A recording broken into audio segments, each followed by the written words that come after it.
My name is Kopinitz from Hermle Germany. We are very proud to be here in Pune with our partner Phillips to show our Hermle machine tool. C400 here. We see really a big potential in the Indian market, not only inside India but also worldwide, for part production in high accuracy, high repeatability. And that is the field where Hermle is working.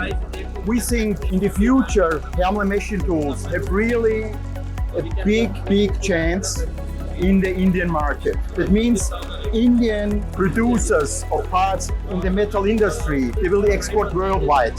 High accuracy parts in good quality, good surface. As you see, our machine with this size, how small is the footprint and how is very well designed this machine tool.